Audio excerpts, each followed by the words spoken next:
oceanógrafa galega. Naceu en Ferrol de 1916 e morreu na Joya de California en 2005. María dos Ángeles Alvariño naceu unha noite de outubro de 1916 na costa de Serantes, en Ferrol, no medio dunha fortísima tormenta na que o mar, enfurecido, golpeaba contra as rochas. Foi a primoxénita dun médico e unha pianista. Do pai heredou a paixón polos libros de historia natural, da nai o seu amor pola música. Daquel mar, Ángeles fixo a súa vocación e a súa vida, e chegou a converterse nunha das oceanógrafas máis importantes do mundo. Despois de rematar o bacharelato universitario en Santiago, trasladouse a Madrid para estudar Ciencias Naturais.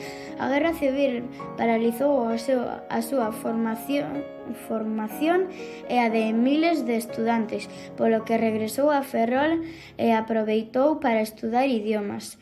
Tras a reapertura das universidades, terminou os seus estudos e comezou a dar clases en colexios universitarios. En 1948, xunto ao seu esposo e a súa filla, trasladase a Madrid e comeza aí a súa intensa relación co Instituto Español de Oceanografía, no que ingresou en 1950, aínda que oficialmente daquela non admitían mulleres. Ángela obtén unha bolsa en bioloxía e 2 anos despois gaña a oposición como bióloga oceanógrafa no IEO de Vigo. Máis tarde obtén a bolsa British Council que lle permite estudar o zooplancton no laboratorio inglés Plymouth, pioneiro en investigación mariña. Ángeles pasa a ser a primeira muller que realiza unha expedición científica a bordo dun barco británico e logra os seus primeiros achados. Chegou a descubrir 22 novas especies platónicas mariñas, das que 2 levan o seu nome, o Ketognato, a Idanosagitta alvarinoae e a Hidromedusa licia alvarinoae. Unha nova bolsa, esta vez a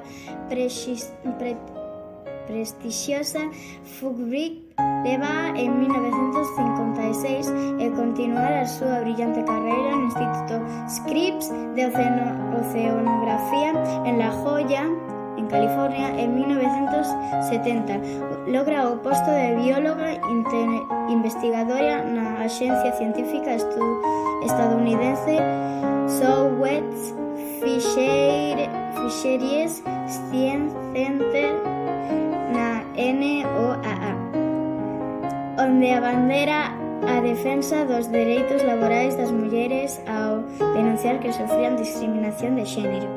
Mesmo despois de xubilarse, continuou publicando as súas investigacións, impartindo conferencias e colaborando con expedicións mariñas. Un buque oceanográfico leva seu nome e, entre os seus numerosos recoñecementos institucionais, destaca a Medalla da Xunta de Galicia en 1999